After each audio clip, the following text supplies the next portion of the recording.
budget that is in the range of a 1%, under a 2% budget. So what I'd like to do tonight is to lay out a scenario that would say, well, if we didn't achieve even that, let's say we just had a 1 or 2% budget, we would still be short by over $1 million.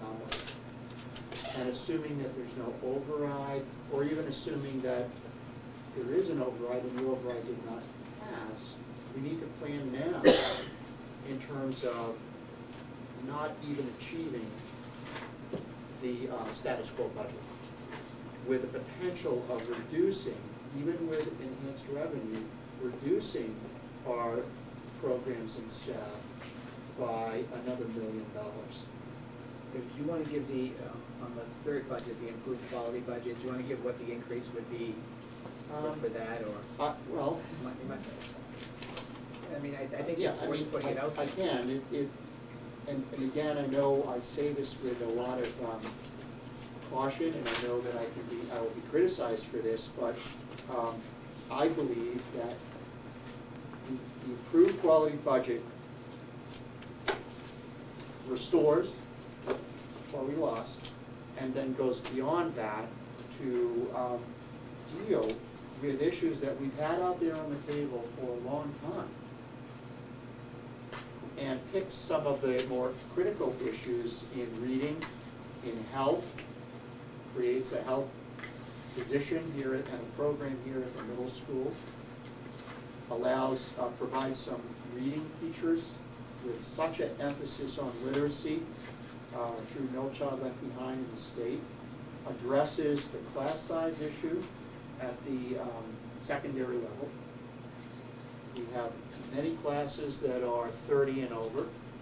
We need to deal with that, keeping in mind that the class size issues alone would take an additional 9 teachers at the secondary level, and none of them would be in the status quo budget, obviously, and none of it would be in the restoration budget. The improved quality hires an English as a language, second language teacher. That's a requirement by the state. We have children here who are being educated in North Reading who do not, English is not their primary language, and we're required to provide services for those students. The recommended improved quality budget is 14.7%, $3 million. It incorporates the restoration budget, and it incorporates the status quo budget. So it's not a cumulative, it's cumulative rather, it's not an additional $3 million.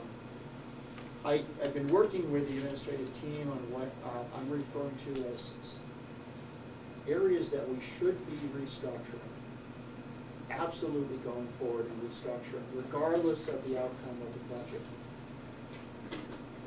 And I will go through some of those projected areas. And then on top of it, I have a separate handout that's not included in the packet, but begins to think about the problem of reducing budget by $1 million in anticipation of a 1 or 2% revenue growth budget, and what kind of impact that would have on our schools next year. I'm not recommending any of that. It's just simply when you start thinking about the magnitude of $1 million and how would you go about making choices to reduce the budget, it is basically taking the problem that we had last June and doubling it. Okay, taking the cuts and the program reductions that we had that we made last June and doubling them. So we're no longer talking about eliminating choral programs and band programs.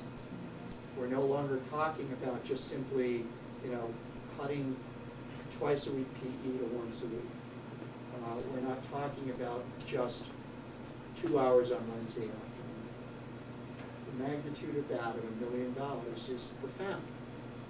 And it requires, I can't do this alone, it requires a community to really think this through because of the impact that it would have on the ability to provide education at the level that we've been accustomed to, which, as you know, we're accustomed to something that's below where we ought to be.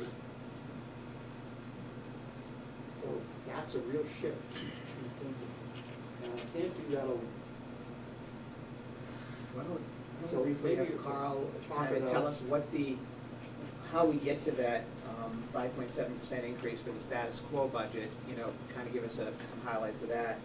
And then, you know, I don't know how much we want to talk specifically about the restoration or improved quality budget. I do think we should start getting some idea as to what committee members are thinking on this. And then maybe, David, talk about some of the smart growth ideas that, you know, you've been batting around for the last month or so. So, Carl? Thanks. Turn your attention to page 2 of the handout, where you see the pie chart. I know we've discussed this before, but beginning this discussion in general terms, this sheet seeks to quantify what the budget drivers are. By budget drivers, I mean, what is the incremental increase from this year to next year? What caused that 5.7% increase? As Dr. Trout indicated, we generally are taking this year's roster of employees, moving them ahead 1 year on the step, and providing a cost of living increase that has been collectively bargained. That represents, on the first row of that budget driver table, you look in the far right-hand column, 78% of this 5.7% increase is explained by step and scale increases for present employees. There are no new employees contained in that row. The teacher's contract, of course, is known. All of the other contracts are unknown.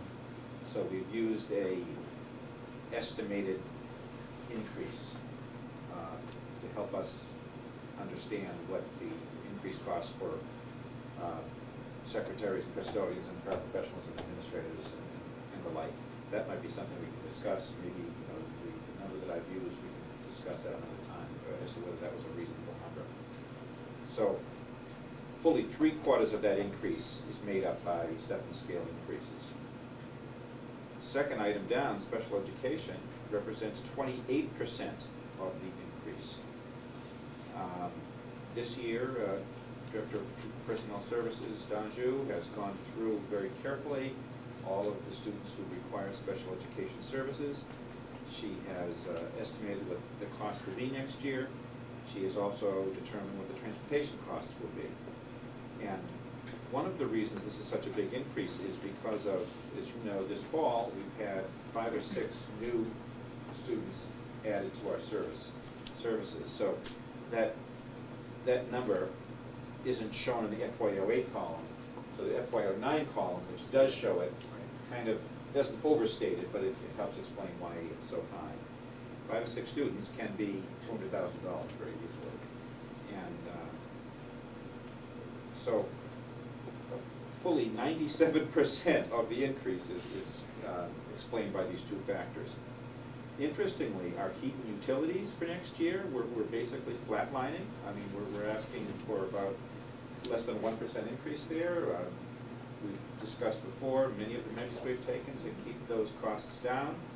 And when you add up everything else in the budget, it's almost doesn't contribute to the increase. In fact, we're seeking to use even more of our revolving fund money by bringing the balances down close to 0, which kind of assuages the other increases.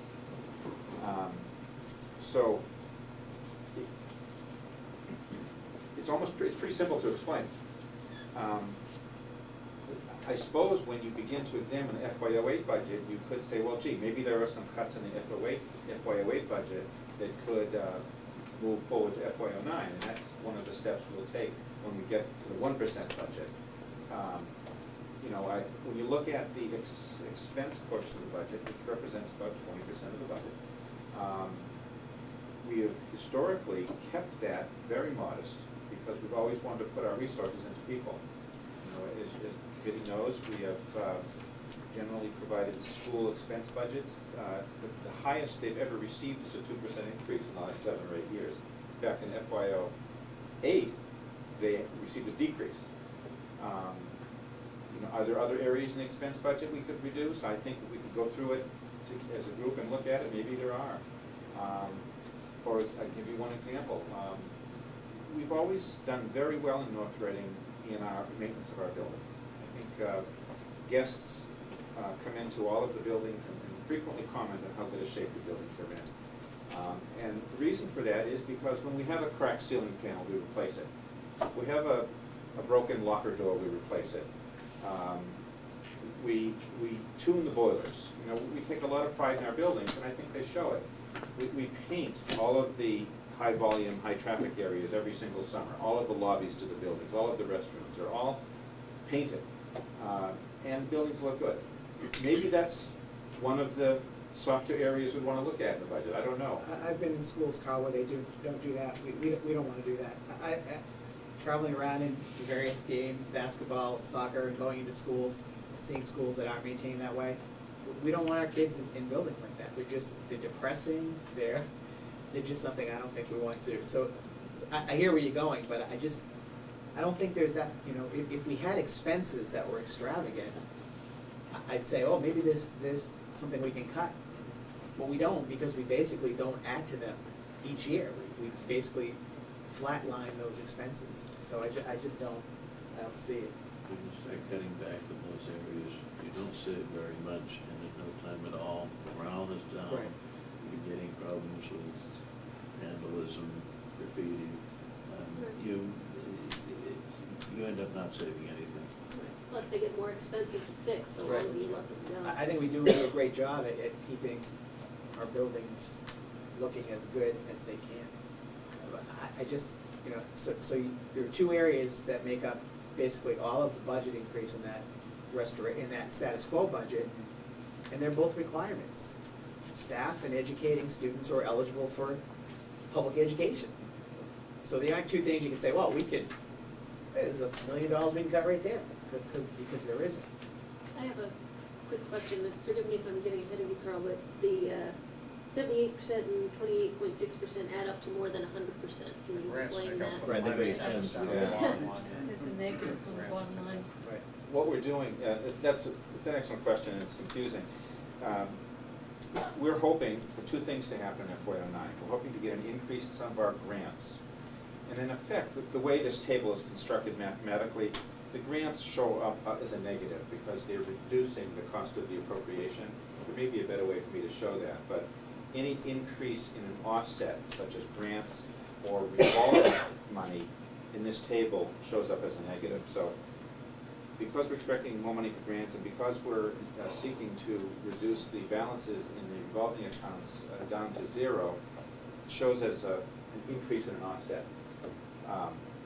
So that explains why it's a little bit of 100%. It's balanced off by that minus 10%.